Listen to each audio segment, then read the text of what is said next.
Yes ma'am record ஆகும். So செல்லின் மறுசேர்க்கை டிஎன்ஏவில் ஓகேவா உருமாற்றம் அடைந்தவையை வெற்றிகரமான அடையாளம் காண்பவை எவை? அதாவது ரீகாம்பினேஷன் நடந்துருச்சு அப்படின்னு நமக்கு அடையாளம் காண்பவை எவை? தேர்ந்தெடுக்கும் அடையாள குறிகள் selectable markers. Selectable markers. Very good. இப்போ இதுல இருந்து ஒரு 2 क्वेश्चन கேட்கட்டுமா? क्वेश्चन தெரியலங்க. ஆமாடா ஒயிட் ஆகுது மேம். ஒயிட் ஆகுது. நானும் சொல்றேன் ஒயிட்டா வருது. ரொம்ப ஸ்லோவா இருக்கிறதால வாட்ஸ்அப் உள்ள போய் வரணும்ல, அதனால தான் வரல. அதுதான் நானே உட்கார்ந்து போனை பார்த்து பார்த்து படிச்சிட்டு இருக்கேன். ஓகேங்க. சரியா? கொஞ்சம் அட்ஜஸ்ட் பண்ணிக்கோங்க.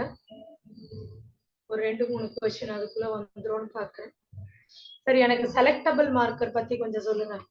What are the 2 types of selectable marker? ampicillin tetracycline. என்னமா? ampicillin tetracyclineன்றது 2 types கிடையாது பிள்ளைங்களா, தப்பா புரிஞ்சிருக்கீங்க. 2 typesனா என்னன்னு சொல்றேன்.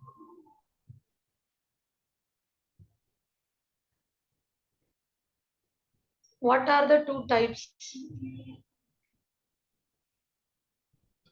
நான் எழுதட்டா? ஒன்னு ஆன்டிபயோட்டிக் மார்க்கர். ஒன்னு என்னது? Antibiotic marker. இன்னொன்னு வந்து என்சைம் மார்க்கர். தமிழ்ல என்னமா சொல்றது இருக்கு?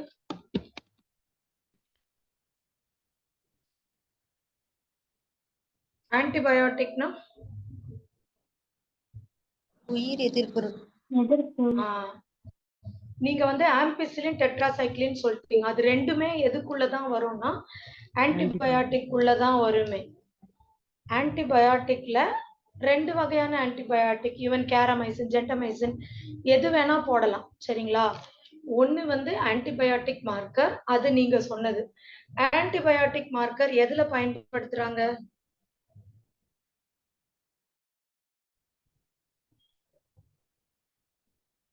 ஆன்டிபயோட்டிக் மார்க்கர் எதுல பயன்படுத்துறாங்கடா? ஐயோ அப்படி கிடையாதுமா. எந்த கடத்தில பயன்படுத்துறாங்க? எந்த கடத்தில, அதாவது எந்த வெக்டர்ல antibiotic marker is used and எந்த வெக்டர்ல enzyme marker is used?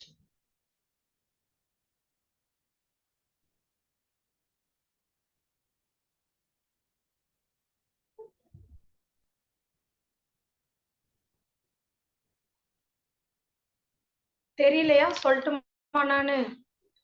சொல்லுங்க. PBR 322 அந்த வெக்டர்ல தான் ஆன்டிபயோட்டிக் மார்க்கர் பயன்படுத்திருப்பாங்க. இது புக்லயே இருக்குதா இல்லைங்களா?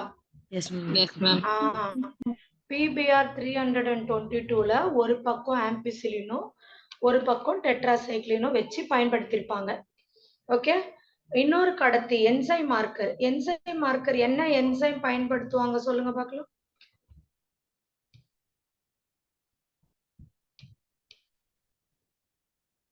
இதுவும் NCERTல இருக்கிறதாண்டா. அதுக்கு தான் நான் உங்ககிட்ட first. Very good. Beta galactosidase enzyme, அந்த மார்க்கரை யூஸ் பண்ணுவாங்க. வெள்ளை கலர் காலனி இருந்தா செலக்ட் பண்ணிக்கணுமா, ப்ளூ கலர் காலனி இருந்தா செலக்ட் பண்ணிக்கணுமா? ஒயிட் கலர் காலனி வந்து செலக்ட் பண்ணு. ஆமா, ப்ளூ கலர் இருந்தா செலக்ட் பண்ண கூடாது. சரியா? இது எழுதிக்கோங்க. PBR 322 னா plasmid Bolivar Rodriguez 322. Plasmid Bolivar Rodriguez 322. Enzyme marker use பண்ற வெக்டருக்கு பேரு பக் வெக்டர், PUC வெக்டர். பக்குன்னா plasmid Bolivar, BOLIVER Bolivar. Yes ma'am. ஆர்னா ராட்ரிகஸ். 322ன்றது அந்த கோடோட பேரு. சோ இவங்க தான் அதை பண்ணாங்க. சரிங்களா? என்சைம் மார்க்கர் எந்த கடத்தியில பயன்படுத்துவாங்கன்னா பக் வெக்டர், PUC வெக்டர். Pனா பிளாஸ்மிட் யூனிவர்சிட்டி ஆஃப் கலிபோர்னியா. அதுல பயன்படுத்துவாங்க. ஓகேவா? Yes ma'am. நோட் பண்ணிக்கிட்டீங்களா? அடுத்த கொஸ்டின் போட்டுமா?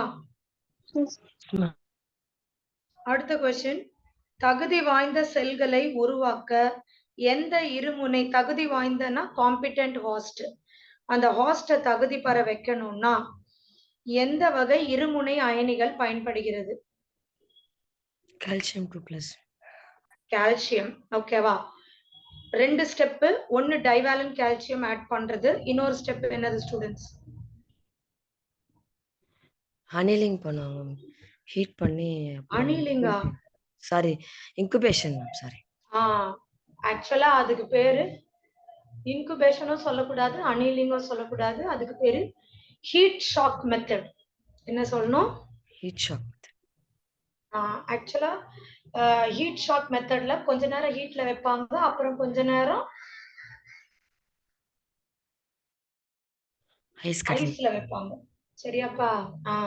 எவ்வளவு டிகிரி செல்சியஸ் ஹீட்ல வைப்பாங்க தெரியுங்களா? 42 டிகிரி செல்சியஸ். 42 degree Celsius. அனீலிங்னா என்ன சொல்லுங்க? நீங்க டக்கு நடுவுல அனீலிங்னு ஒரு வார்த்தை சொல்லிட்டீங்க. பிசிஆர்ல வரும். அப்படின்னா என்ன தெரிஞ்சுக்கலாம்? எதுலமா வரும்? பிசிஆர்ல மேம். பிசிஆர்ல, பாலிமரேஸ் செயின் ரியாக்ஷன்ல எத்தனாவது step annealing? Second step ma'am. முதல் ஸ்டெப் என்னது?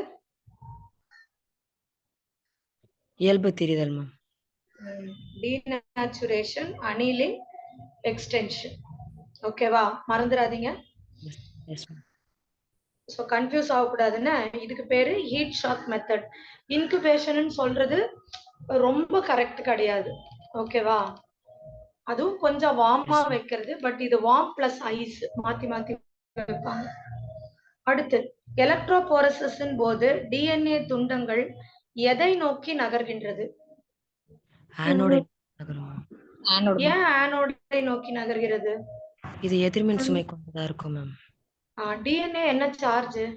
DNA negative charge. ஆமா, டிஎன்ஏ நெகட்டிவ் சார்ஜா இருக்கிறதுனாலதான் நம்ம ஜெல் எலக்ட்ரோபோரசிஸ்ல இந்த பக்கம் நெகட்டிவ் சார்ஜ் கொடுப்போம். ஸோ டிஎன்ஏ வந்து ரிப்பல் ஆக ஆரம்பிக்கும். ரிப்பல் ஆக ஆரம்பிச்சு ஆனோடை நோக்கி செல்கிறது. சரிதானா? Yes ma'am. அடுத்த கொஸ்டின், எலக்ட்ரோபோரசிஸின் போது ரெஸ்ட்ரிக்ஷன் எண்டோநியூக்ளியேசஸ் டிஎன்ஏ துண்டுகள் மீது செயல்பட்டு இது வந்து நீட்ல வந்த கொஸ்டின், எந்த சாயத்தின் உதவியால் காட்சிப்படுத்தப்படுகின்றன? எத்திலியம் புரோமைடு. ஏன்னா நம்ம டிஎன்ஏவும் டிரான்ஸ்பரண்ட், ஜெல் எலக்ட்ரோபோரசிஸும் டிரான்ஸ்பரண்டா இருக்குது. அதனால அதை தெரியப்படுத்தணும்ன்றக்காக நமக்கு தேவைப்படுற டைக்கு பேர் என்னது?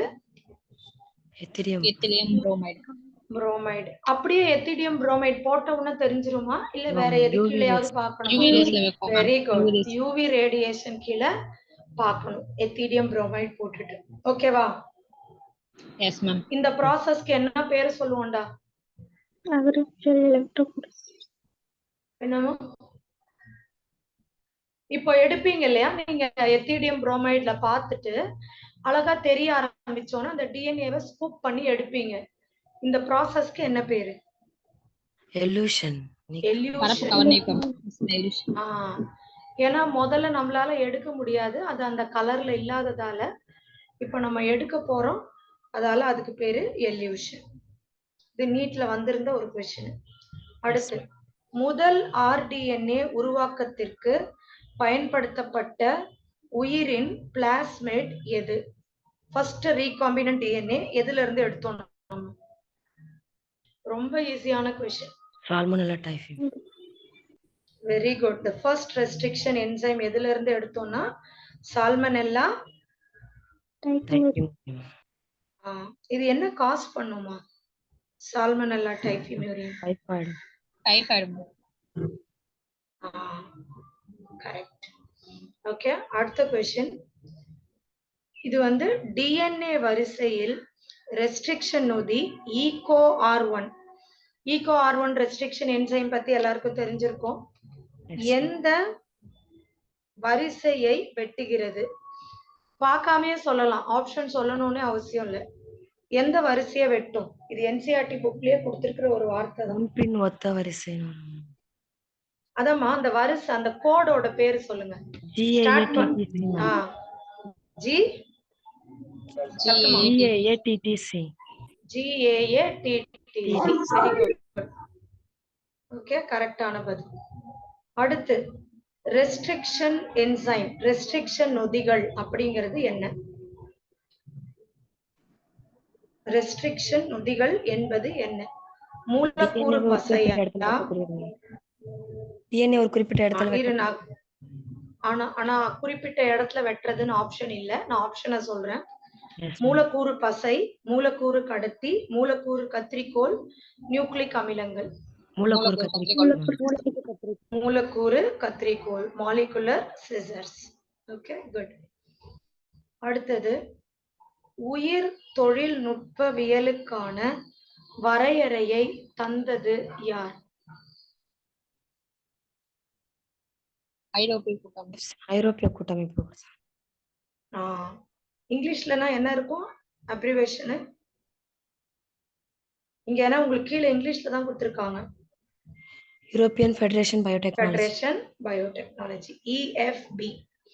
ஆப்ஷன்ல NIH, NCCS அப்படிலாம் கொடுத்திருக்காங்க. Correct option EFB.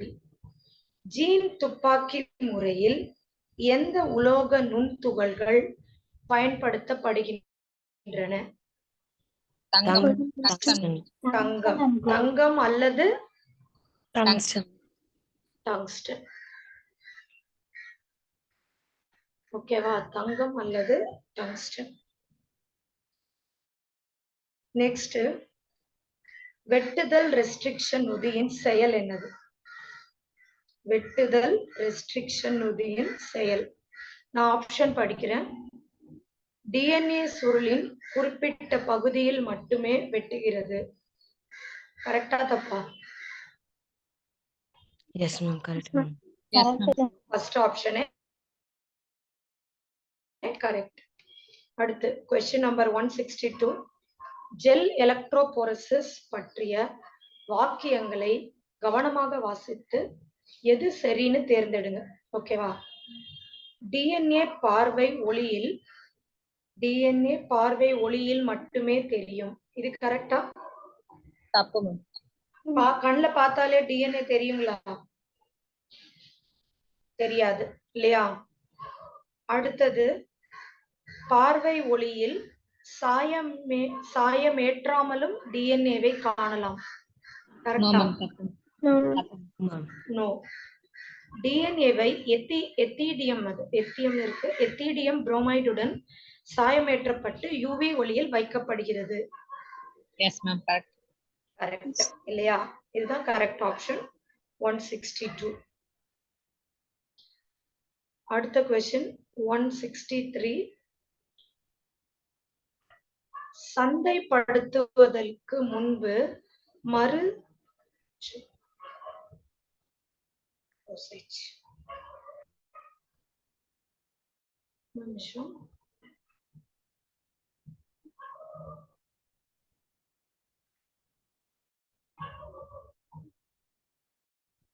சந்தைப்படுத்துவதுன்னா மார்க்கெட்டிங். சரியா? மார்க்கெட்டிங்க்கு முன்னாடி என்னென்ன ப்ராசஸ் இருக்குன்னு கேக்குறாங்க. என்னென்ன ப்ராசஸ் இருக்கு? Downstream processing. இது ஒரு வாட்டி நீட்லடா 2016ல இது எப்படி கேட்டிருந்தாங்கன்னா, சில பசங்களுக்கு என்ன ஒரு கன்ஃபியூஷன்னா, போஸ்ட் ப்ரொடக்ஷன் ஒரு ஆப்ஷன் போட்டிருந்தாங்க. என்ன போட்டிருந்தாங்க? போஸ்ட் ப்ரொடக்ஷன் இது வராது. ஏன்னா இது வந்து பார்ட் ஆஃப் ப்ரொடக்ஷன் தான். இப்போ நம்ம காலேஜ் போய் சேர்றீங்கன்னு வைங்களேன், 3 வருஷம் காலேஜ் 4 வருஷம் காலேஜ்னா முதல் வருஷம் 2வது வருஷம் இதெல்லாம் நம்ம அப்ஸ்ட்ரீம்னு சொல்லுவோம். இப்போ 3வது வருஷம் முடிய போகுது இல்ல, அந்த டைம் வந்து நம்ம டவுன் த ரோடுன்ற வார்த்தை பயன்படுத்துவோம். அப்படின்னா முடிய போகுது அந்த மாதிரி. ஸோ முடிஞ்சாலுமே இந்த ப்ராசஸ் போஸ்ட் ப்ரொடக்ஷன் கிடையாது. நான் சொல்றது புரியுதா பசங்களா? இது வந்து போஸ்ட் ப்ரொடக்ஷன் கிடையாது. இதுவும் பார்ட் ஆஃப் த ப்ரொடக்ஷன் தான். So what is downstream processing? என்ன பண்ணுவாங்க இந்த ஸ்டெப்ல? பிரித்தெடுத்தல், தூய்மைப்படுத்தல் 2மே வரும். Very good. Separation and purification of protein. பிரித்தெடுத்தல் மற்றும் சொல்லுங்க தூய்மைப்படுத்துதல். நெக்ஸ்ட், டிஎன்ஏவின் முனையில் நியூக்ளியோடைடு எந்த வினையூக்கியின் உதவியால் நீக்கப்படுகிறது? முனை எண்ட்ல இருந்து. எக்ஸோநியூக்ளியஸ். வெரி எக்ஸோநியூக்ளியஸ். குட். நீங்க எங்கேயாவது படிச்சிருக்கீங்களா இந்த மாதிரி எக்ஸோநியூக்ளியஸ் நீக்கம் பண்ணி ஏதாவது ஒரு இடம்? உங்க புக்ல இல்ல ஏதாவது ஒரு சாப்டர்ல, டாபிக்ல, எஸ் வேற மேம் ஏதாவது படிச்சோம். லெசன்ல எங்க படிச்சீங்க? இதுல தான் மேம் படிச்சோம். இதுல படிச்சீங்களா? So, ஒரு இதுல பாயிண்ட் என்னன்னு படிச்சீங்க? சொல்லுங்க. புக்லயே ஒரு பாயிண்ட் கொடுத்திருப்பாங்க. என்னென்ன? இப்ப நான் வாசிச்சேன்ல, இதே தான் இருக்கும். நான் கேக்குறது இதோட ஸ்டேட்மெண்ட் கிடையாது. இதோட அப்ளிகேஷனா எங்கேயாவது ஏதாவது ஒரு இடத்துல நீங்க பாத்தீங்களா? இந்த லெசன்ல படிக்கல. நான் வேணா அந்த க்ளூ தரேன். எக்ஸோ நியூக்ளியஸ்ன்ற ஒரு விஷயத்த பத்தி ஸ்டேட்மெண்டா இங்க படிச்சீங்க. ஆனா அப்ளிகேஷன் ஓரியன்டா நீங்க வேற ஒரு லெசன்ல படிச்சிருக்கீங்க. அது எந்த லெசன் சொல்ல முடியுமா?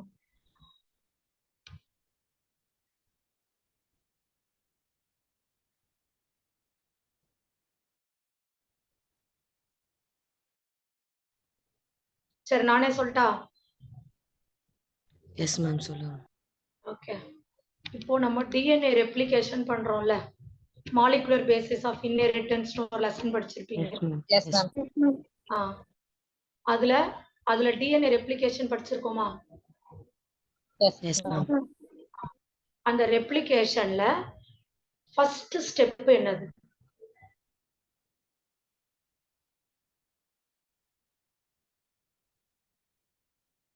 என்னடா இப்படி முடிக்கிறீங்க பிள்ளைங்களா?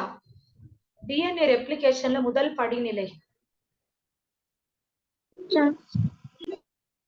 என்னமா?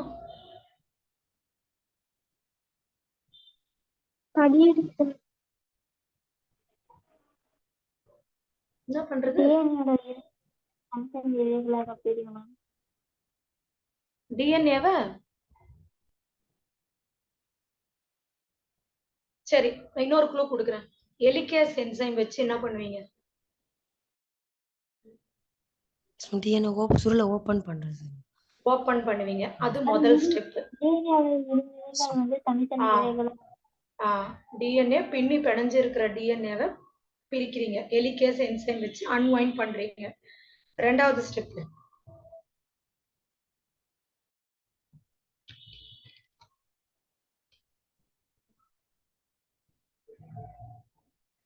இங்க பாருங்க. ரெண்டாவது ஸ்டெப்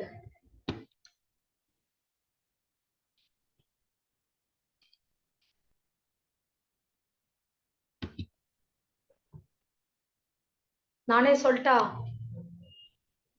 பிரைமர் ஆட் பண்ணுவோம். அதுதான் ரெண்டாவது ஸ்டெப். என்ன ஆட் பண்ணுவீங்க? பிரைமர். அந்த பிரைமர் ஆட் பண்ற ஆர்என்ஏ பிரைமர். நீங்க ஆட் பண்றது என்னது? RNA primer. With the help of an enzyme primase. RNA பிரைமரை யாரை வச்சு ஆட் பண்ணுவீங்க? பிரைமேஸ் வச்சு. அதுக்கப்புறமா டிஎன்ஏ பாலிமரேஸ் வச்சு டிஎன்ஏ ரெப்ளிகேஷன் ஸ்டார்ட் ஆகும். இப்போ இந்த பிரைமரோட வேலை முடிஞ்சு போச்சு. இப்போ இந்த பிரைமரை கட் பண்ணி தூரம் போடணும். ஆமாவா இல்லீங்களா? Yes ma'am. பிரைமர் நடுவுல இருக்கா ஓரங்கள்ல இருக்கா? அப்ப என்ன என்சைம் யூஸ் பண்ணணும்? எக்ஸோ. இப்ப புரியுதுங்களா எங்க படிச்சிருக்கீங்க எக்ஸோ நியூக்ளியஸ்னு? ஏன்னா நம்ம நீட்டுக்கு படிக்கிறோம்டா, அவங்க கேட்பாங்க நீங்க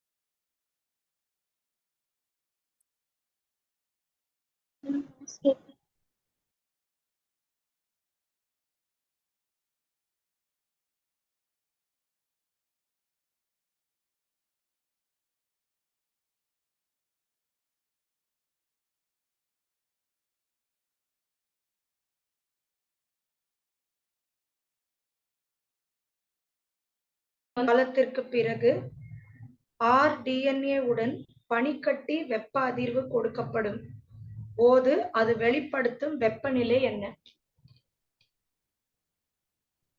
எவ்வளவு டிகிரி செல்சியஸ்? 42 degrees. ஓகேவா? ஒரு ஸ்டூடெண்ட் சொன்னீங்கல்லம்மா, பாத்தீங்களா? இதுதான் பனிக்கட்டி வெப்ப அதிர்வு, ஹீட் ஷாக் மெத்தட். ஓகேவா? Yes, ma'am. 42 degree Celsius. அடுத்த கொஸ்டின், ஜெல் எலக்ட்ரோபோரசிஸின் போது டிஎன்ஏ மூலக்கூறுகள் எதன் அடிப்படையில் பிரிக்கப்படுகிறது?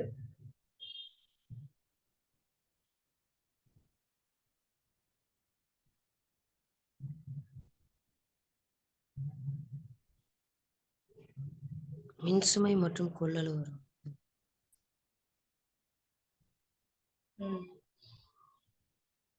மின் சுமைனா என்ன இங்கிலீஷ்ல? சார்ஜ். சார்ஜா? கரெக்ட். ஆக்சுவலா இது புரிஞ்சு படிச்சீங்களா இல்ல புரியாம அப்படி சொல்றீங்களாடா? இல்ல மேம், அது வந்து சின்ன சைஸா இருக்கிறதெல்லாம் ஃபர்ஸ்ட் பெருசா கீழேயே நின்றோம். மின் சுமைன்றது இது ஆக்சுவலா நம்ம என்சிஆர்டில கூட இந்த வேர்டு கரெக்டான வேர்டு பயன்படுத்தி இருக்க மாட்டாங்க. அதுக்கு பேர் ஐசோ எலக்ட்ரிக் ஃபோக்கஸிங்னு சொல்லுவோம். இந்த வேர்டுக்கு என்ன சொல்லுவோம்? Isoelectric focusing. Isoelectric ஃபோக்கஸிங்னா, இப்போ ஒரு ஜெல் எலக்ட்ரோபோரசிஸ் பிளேட் இப்படி இருக்குன்னு வச்சுக்கோங்க. இந்த மாதிரி இருக்குன்னா இதுல சின்ன சின்ன துண்டா இருக்குல்ல, சின்ன சின்ன லைன்ஸ். அந்த சின்ன இங்க வந்து நெகட்டிவ் சார்ஜ், இந்த பக்கம் என்ன சார்ஜ்? நெகட்டிவ். இந்த பக்கம் உங்களுக்கு பாசிட்டிவ் சார்ஜ் இருக்கும். ஸோ நம்ம டிஎன்ஏவும் நெகட்டிவ்ன்றதால டிஎன்ஏ ரிப்பல் ஆக ஆரம்பிக்கும். டிஎன்ஏ என்ன ஆக ஆரம்பிக்கும்? ரிப்பல் ஆகும். அப்படி ரிப்பல் ஆகும் பொழுது ஒரு பெருசா இருக்கிறது இங்க நெகட்டிவானது இங்க போன உடனேயே நின்றும்.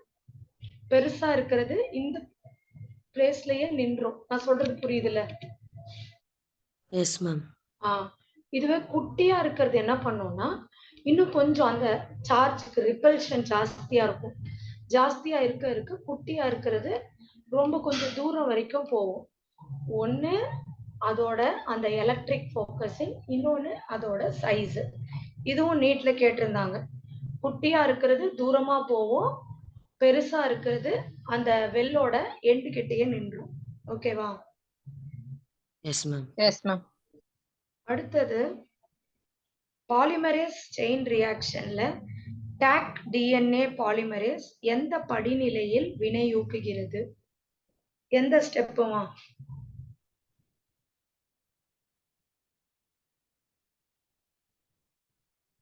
டாக் பாலிமரேஸ் ஆப்ஷன்ல இயல்பு நீக்கம்னு கொடுத்திருக்காங்க. அடுத்தது பிரைமர் அனீலிங், அடுத்து பிரைமர் நீட்சியாதல், அதான் correct. Extension of the primer. மூணாவது ஸ்டெப்ல தான் உங்களுக்கு டிஎன்ஏ பாலிமரேஸ் டாக் பாலிமரேஸ் பயன்படும். டாக் பாலிமரேஸ் எந்த உயிரினத்துல இருந்து எடுக்கிறாங்கடா? Thermus aquaticus. Correct, Thermus aquaticus. ஓகேவா? அடுத்த क्वेश्चन போலாம். நுண் செலுத்துதல் மூலமாக அயல் டிஎன்ஏயை விருந்தோம்பி செல்லினுள் செலுத்தப்படுகிறது. rDNA நேரடியாக எதனுடைய செல்லின் உட்கருக்குள் செலுத்தப்படுகிறது? மைக்ரோ இன்ஜெக்ஷன்ல கேக்குறாங்கம்மா. விலங்கு செல்லுக்குள். மைக்ரோ இன்ஜெக்ஷன் எந்த விலங்கு செல்லு நீங்க படிச்சிருக்கீங்க? ஹியூமன் ரீப்ரொடக்ஷன் ரீப்ரொடக்டிவ் ஹெல்த் லெசன்ல படிச்சிருக்கீங்க. ஐயோ, மைக்ரோ இன்ஜெக்ஷன் ரீப்ரொடக்டிவ் ஹெல்த் லெசன்ல இது ஒரு டெக்னிக், ஏஆர்டில one of the technique.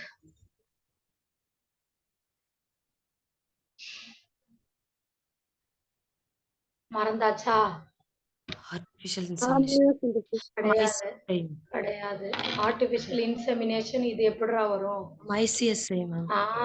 ICSI, intra cytoplasmic sperm injection. நீங்க ஒரு கடத்தி இல்லாம டைரக்டா இன்னொரு விலங்கு செல்ல செலுத்துறீங்க. மைக்ரோ இன்ஜெக்ஷன் ஆர் ஐசிஎஸ்ஐ தான் சரியான பதில். Very good. அடுத்த கொஸ்டின் பார்க்கலாம். 2 வாக்கியங்கள் கொடுக்கப்பட்டுள்ளது. அவை ஒன்று கூற்று, மற்றொன்று காரணம். பிரித்தெடுக்கப்பட்ட டிஎன்ஏ துண்டங்கள் எத்திடியம் புரோமைடுடன் சேர்த்து சாயமேற்றிய பின்னர் பார்வை ஒளியில் வைக்கப்படுகிறது. சரியா தவறா? தப்பு மேம். எதன் ஒளியில் வைக்கப்படுகிறது? ஆமா. அடுத்து, டிஎன்ஏ துண்டங்களை எத்திடியம் புரோமைடு சாயம் ஏற்றாமல் யுவி கதிரின் கீழ் காண இயலாது. கரெக்டா தவறா? எஸ் மேம், கரெக்டா. கரெக்ட். சோ அப்ப ஏ ஆப்ஷன் தவறு, பி ஆப்ஷன் சரி. ஓகே. அடுத்த கொஸ்டின். எந்த வெக்டார் குரோமோசோமால் டிஎன்ஏ கட்டுப்பாட்டில் இருந்து தன்னிச்சையாக பாக்டீரியா செல்லுக்குள் பிரதி எடுக்கும் திறனை கொண்டுள்ளது? பிளாஸ்மிடா, பாக்டீரியோபாஜா, ரெண்டுமேவா, பிரியான்ஸா? ரெண்டுமே. ரெண்டுமே பிரதி எடுக்க முடியும். ஓகேவா? பிளாஸ்மிடாலையும் முடியும், பாக்டீரியோபேஜாலையும் முடியும். நெக்ஸ்ட், புரதத்தால் குறியிடப்பட்டுள்ள ஜீன்கள் ஹெட்டிரோலோகஸ் விருந்தோம்பியில் வெளிப்படுத்தப்பட்டால் இது எவ்வாறு அழைக்கப்படுகிறது? இது ஏற்கனவே வந்த மாதிரி இருக்குல்ல? Yes ma'am, மறுசேர்க்கை. மறுசேர்க்கை புரதம் ஏற்கனவே வந்துருச்சு. அடுத்த question. Enzyme linked immunosorbent assay இதனுடைய தொழில்நுட்பம் என்பது? இது எதுக்கு பயன்படுது? நோய் கண்டறி. Very good. Antigen antibody interaction. சரியா? இது என்ன டெஸ்ட்மா? இது எலைசான்றது ஹெச்ஐவிக்கான என்ன டெஸ்ட்? அந்த ஆன்டிஜனை எடுத்து இது மேட்ச் பண்ணி பார்ப்பாங்க. அந்த ஆன்டிபயோட்டிக் என்ன யூஸ் பண்றாங்க அதை வச்சும் பார்ப்பாங்க. அதுதாமா. இதுதான் கன்ஃபார்ம்டு டெஸ்டா? ஹெச்ஐவி இதுதான் கன்ஃபார்ம்டு இருக்கு மேம். இது என்னன்னு சொல்லுவீங்க தமிழ்ல? இங்கிலீஷ்ல பிரிலிமினரி டெஸ்ட்னு சொல்லுவோம். எலைசா கன்ஃபர்மேட்டரி டெஸ்ட் கிடையாது, பிரிலிமினரி டெஸ்ட். அப்படின்னா தமிழ்ல என்ன சொல்லணும்? அதாவது அர்த்தமா சொல்லணும்னா, எலைசா பண்ணி ஒரு ஆன்சர் வந்துருச்சுன்னா கண்டிப்பா உங்களுக்கு எய்ட்ஸ் இருக்கு அப்படின்னு சொல்லிடக்கூடாது.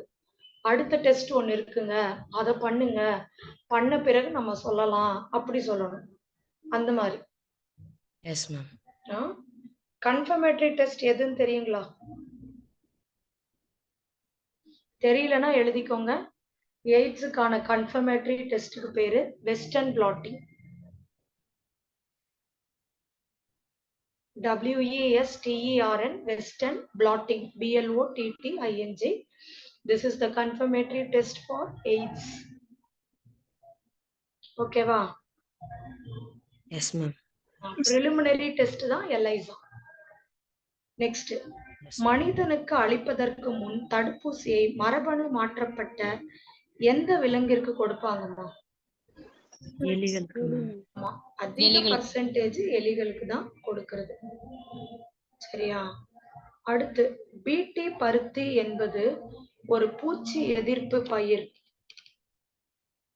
ஆப்ஷன்ல வேதி பூச்சிக்கொல்லியின் நம்பகத்தன்மையை அதிகரிக்க செய்கிறது அல்லது உணவின் ஊட்டச்சத்து அளவு அதிகரிக்குது. இவற்றில் பேசிலஸ் துரிஞ்சியன்சிஸ் ஜீன் உள்ளது. இது அறுவடைக்கு பின் ஏற்படும் இழப்புகளை குறைக்கிறது. அல்லது வேதி பூச்சிக்கொல்லி மருந்துகளின் நம்பகத்தன்மையை குறைக்கிறது. வேதி பூச்சிக்கொல்லி சார்ந்த தன்மையை குறைக்கும் சார். குறைக்கிறது. ஓகேவா? அதுதான் கரெக்ட். போஸ்ட் ஹார்வெஸ்டிங்க்குலாம் இது ஹெல்ப் பண்றது கிடையாது. நெக்ஸ்ட், ரெஸ்ட்ரிக்ஷன் நொதி மூலம் டிஎன்ஏ இழையின் குறிப்பிட்ட இழையில் வெட்டுகிறது என்பதை கூறியவர் யார்?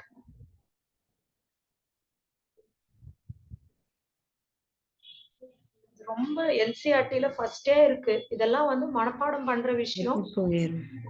ஹெர்பர்ட் பாயர். ஓகேவா? ஹெர்பர்ட் பாயர் நோட் பண்ணிக்கோங்க. இதெல்லாம் புக்ல மேலேயே இருக்கும், எழுதி வச்சுக்கோங்க. எழுதி எங்கேயா கண்ணாடி அப்படி ஒட்டி வச்சு படிச்சுக்கோங்க அப்பப்ப.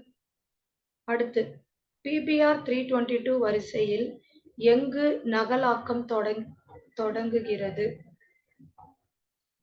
மற்றும் அவற்றுடன் இணைக்கப்பட்ட டிஎன்ஏவின் காப்பி எண்ணிக்கை எங்கு எடுக்கப்படுகிறது? ORI, origin of replication. ஓகேவா? அடுத்து, அக்ரோபாக்டீரியம் டியூமிஃபெசன்ஸ் கடத்தியின் எந்த ஒரு பகுதி துண்டு டிஎன்ஏவை சாதாரண செல்லிலிருந்து கட்டி செல்லுக்கு மாற்றும்? டிடிஎன்ஏ. அந்த டி ஸ்டாண்ட்ஸ் ஃபார்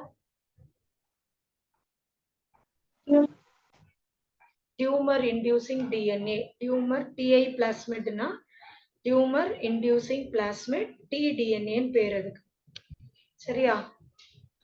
கட்டிய உருவாக்குற டிஎன்ஏன்றதால அதுக்கு என்னன்னு பேரு? இந்த அக்ரோபாக்டீரியம் டியூமிஃபெசன்ஸை எப்படி அழைப்பார்கள்னு தெரியுமா?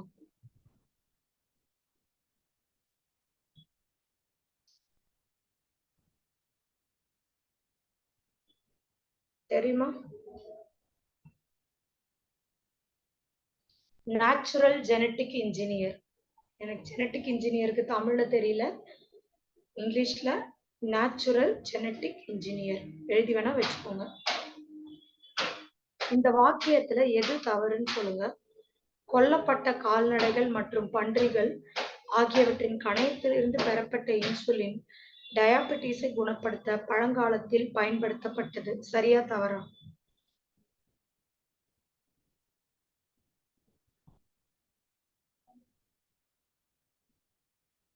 என்னம்மா சொல்ல மாட்டீங்க? சரியா தவறா?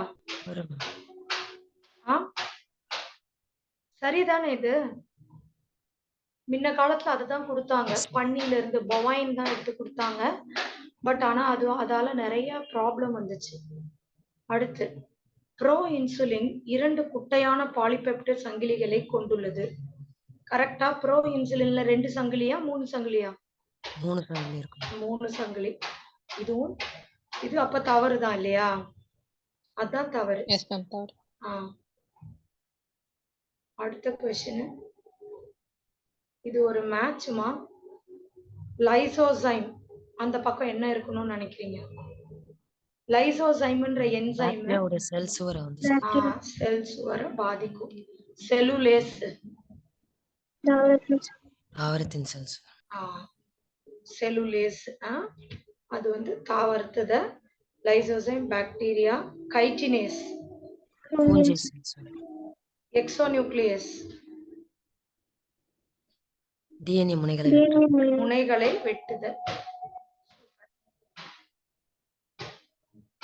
அடுத்து, பாலிமரேஸ் சங்கிலி வினையில் நிகழும் ஒரு நிலையின் இது வரைபடம் கொடுத்திருக்காங்கடா, காமிச்சாதான் உங்களுக்கு தெரியும். இந்த क्वेश्चन நான் அடுத்த கிளாஸ்ல உங்ககிட்ட டிஸ்கஸ் பண்றேன். சரியா? Yes ma'am. அடுத்து, பின்வரும் எந்த மனித நோய்க்கு மரபணு மாற்றப்பட்ட மாதிரிகள் கிடையாது? சிஸ்டிக் ஃபைப்ரோசிஸா, ருமேட்டட் ஆர்த்ரைட்டிஸா, அல்சைமரா அல்லது ஃபினைல்கீட்டனூரியாவா? ஃபினைல்கீட்டனூரியா. ஓகேவா? அல்சைமருக்கு கூட ஆனா கண்டுபிடிக்கலன்னு நினைக்கிறேன். அல்சைமர்ன்றது வயசான பிறகு வர ஒரு மறதி. மாதிரி கண்டுபிடிச்சிட்டாங்களா இல்லையான்னு எனக்கு கரெக்டா தெரியல. சரி பாப்போம். அடுத்து, வாக்கியம் 1. பெரும்பாலான பிடி நச்சு ஜீன்கள் என்பவை பூச்சி தொகுதி குறிப்பு சார்ந்தவை. கரெக்டா? Yes ma'am. Yes, ma'am. பிடி நச்சு ஜீன்களின் விருப்பமானது பயிர் மற்றும் இலக்கு பூச்சியினை சார்ந்தவை. கரெக்டா? Yes, ma'am. Yes ma'am. ரெண்டுமே கரெக்டா இருக்கு. அடுத்து டிஎன்ஏ துண்டங்கள் பிசிஆர் தொழில்நுட்பம் மூலம் பிரிக்கப்படுகிறது. கரெக்டா? கரெக்டா ஸ்டூடெண்ட்ஸ்?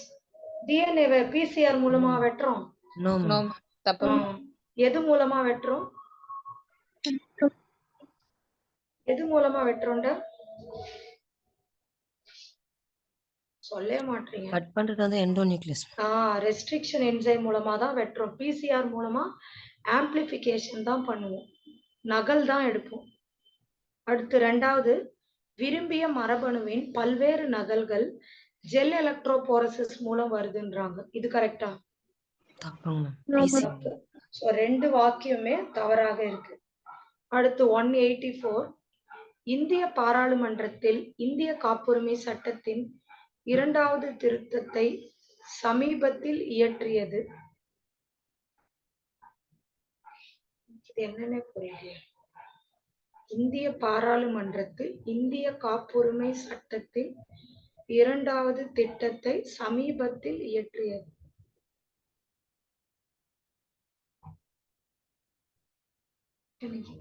கொஸ்டினே ஃபுல்ஃபில் ஆகாத மாதிரி இருக்கு. மேம் கொஸ்டின் நான் படிக்குவா மேம்? படி. இந்திய பாராளுமன்றம் 2வது இந்திய காப்புரிமை சட்டத்தை இயற்றியது.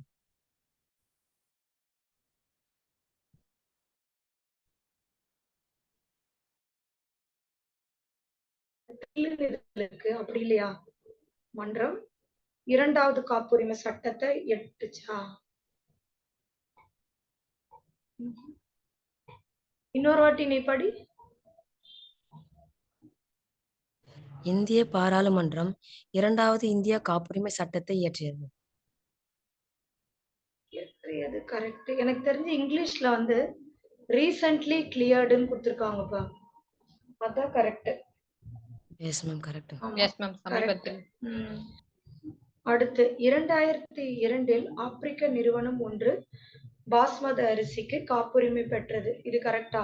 தப்புங்க மேம். அமெரிக்கா நிறுவனம். அமெரிக்க நிறுவனம். நிறுவனம் எதுக்கு கீழனா யுஎஸ் ட்ரேட்மார்க் ஆபீஸ். ஓகேவா? அதுதான் பெற்றுச்சு. சரி, இப்ப இது வரைக்கும் எத்தனை சொல்லியிருக்கேன்? 184 சொல்லியிருக்கேன். இன்னும் கொஞ்சம் தான் இருக்கு. 8:30 மணிக்கு ஒரு வாட்டி லாகின் பண்ணி வரீங்களா? S ma'am.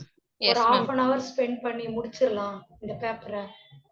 S Yes, ma'am. ma'am. எனக்கு இப்ப வேற ஒரு கிளாஸ் இருக்கு, நான் அதை அட்டென்ட் பண்ணிட்டு வந்துடுறேன். 8:30க்கு வந்துட்டீங்கன்னா இந்த பயோடெக் இன்னைக்கு முடிச்சு விட்டுருவோம். நாளைக்கு அந்த ஃபுல் ரிவிஷன் கொஸ்டின் பேப்பர் முடிச்சிருவோம்.